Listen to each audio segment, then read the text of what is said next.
पुण्यामध्ये बरेच कार्यक्रम आहेत, परंतु एक आता कराडला लग्न असल्यामुळं त्यांना विचारून मी या इकडे निघालो. एकनाथराव शिंदे त्यांच्याबरोबर आहेत.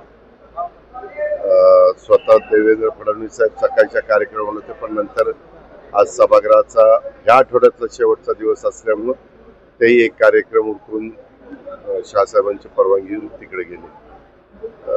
लग्न सोहळ्याला चाललेलं. लग्न सोहळा झाला की लगेच परत येणार आणि माझ्या पुढच्या पुण्याच्या दौऱ्यावर मी निघून जाणार. अमित शहाच्या कार्यक्रमामध्ये उपमुख्यमंत्री एकनाथ शिंदे यांनी जय महाराष्ट्र जय गुजरातचा एक नारा दिला, त्याच्यावरून वेगवेगळ्या प्रतिक्रिया कुठल्या कार्यक्रमात? तसं नाही हो. पुण्यातल्या पहिल्या कार्यक्रमाला फक्त अमितभाई शहा साहेबांचं आणि म्हणजे तिथं देवेंद्रजी बोलले, पण आम्ही दोन्ही उपमुख्यमंत्री तिथं बोललो नाही. आणि नंतरचा एक कार्यक्रम होता, अजून 2 कार्यक्रम होते. सिंधी समाज होता त्या कार्यक्रमात जय गुजरात नाही, मला माहिती नाही तो काय. मी नंतर निघूनच आलो ना. मी माझा सेकंड कार्यक्रम मी केला आणि नंतर 2 कार्यक्रम. मी त्या कार्यक्रमाला नव्हतो, मला काहीच माहिती नाही आता त्यांनी काय म्हटलं आणि काय नाही. मी असेपर्यंत तरी तसं काही तिथं झालं होतं असं काही मला आठवत नाही. मुंबईतले एक उद्योजक सुशील केडी यांनी राज ठाकरेंनी एक आव्हान केले की मी मराठी बोलणार नाही, तुला काय करायचं ते कर जा, अशा पद्धतीचं एक ट्विट केलेलं आहे त्यांनी. त्यामुळे थोडी मनसे आक्रमक. मी आपल्याला सांगू का, आपला देश हा अनेक जातीमध्ये, अनेक धर्मामध्ये, अनेक पंथामध्ये विखुरला गेलेला देश आहे. अनेक महत्वाच्या भाषा आपल्या देशामध्ये बोलल्या जातात. तुम्हाला तर माहिती आहे 14 महत्वाच्या भाषा त्या ठिकाणी उल्लेख केला जातो आणि प्रत्येक राज्यातली मातृभाषा कोणती ना कोणती आहे. आपल्या राज्यातली मातृभाषा ही मराठी आहे. मराठी मातृभाषा आहे. इतके दिवस आपण अनेक जण महाराष्ट्रीयन लोक प्रयत्न करत होतो की हिला अभिजात भाषेचा दर्जा मिळावा. इतर भाषांना मिळाला, परंतु आपल्या मराठीला मिळायला थोडासा वेळ लागला. पण शेवटी देशाचे पंतप्रधान नरेंद्र मोदी साहेबांनी यामध्ये लक्ष घातलं आणि त्यांनी आपल्याला गेल्या वर्षामध्ये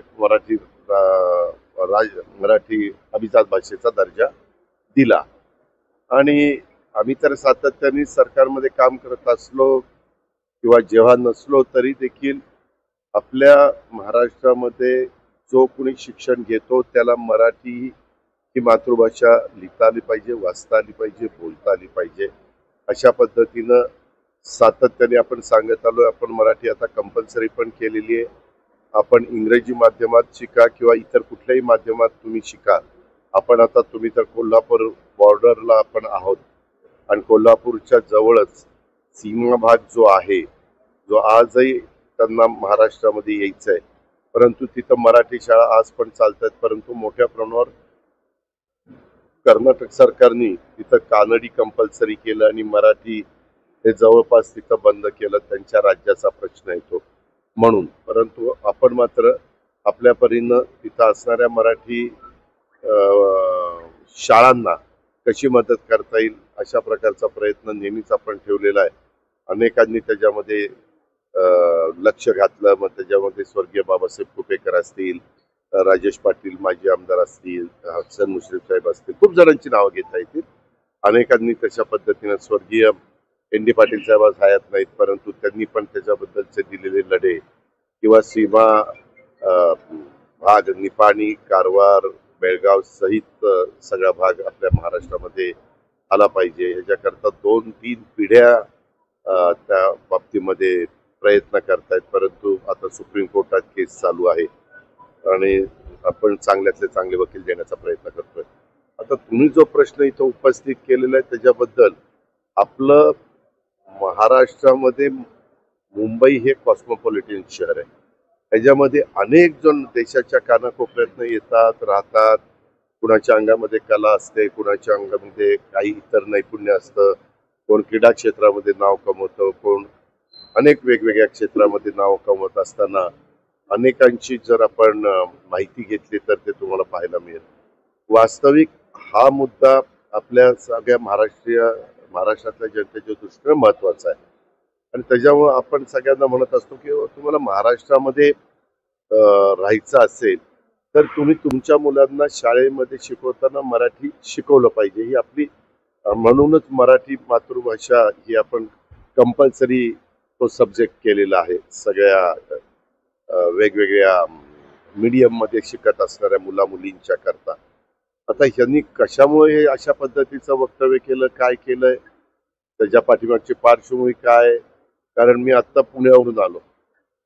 पत्रकार मित्रांनो, काल परवा 2-3 दिवसापूर्वी पुण्यामध्ये जी घटना घडली त्याच्याबद्दल मी त्या दिवशी मुंबईत होतो. आम्ही सगळेच मुंबईत होतो अधिवेशन चालू असल्यामुळं. परंतु आज मी ब्रीफिंग घेतलं वरिष्ठ पोलीस अधिकाऱ्यांच्याकडनं. तर त्याच्यातनं वेगळंच काही बाहेर येतंय. म्हणजे कुठलं जो विनयभंगाचा प्रकार झालाय त्याच्याबद्दल. डिलिव्हरी हा डिलिव्हरीच्या संदर्भात कोंडव्याची केस. परंतु अजून आज आता रात्री पण ह्यांचा टेक ऑफ झाल्यानंतर पण आता बंदोबस्त काही आहे, परंतु काही वरिष्ठ अधिकारी त्याच्यामध्ये खोलात जाणार आहेत. मी आजचा लग्नाचा कार्यक्रम झाला की लगेचच मी परत पुण्याला जातोय. उद्या सकाळी मला त्याच्याबद्दलची माहिती मिळेल. पण कुठलीही घटना घडली तर पत्रकार मित्रांनो, आता मलाही माहिती नाही ते काय एकनाथराव शिंदे साहेब बोलले ते, किंवा आता कोण केडिया का काय करायचं, तुम्ही त्या ठिकाणी त्याने काय ट्विट केलेलं तर सगळं जगजाहीरच असेल. आता त्याला जर उद्याच्याला भाषाच बोलता येत नसेल मराठी, तर तो म्हणणारच ना किंवा मला मला मराठी काही बोलता येत नाही, तोडकं मोडकं मराठी बोलायचं, हिंदी बोलत असणारा तोडकं मोडकं मराठी बोलण्याचा प्रयत्न करतो.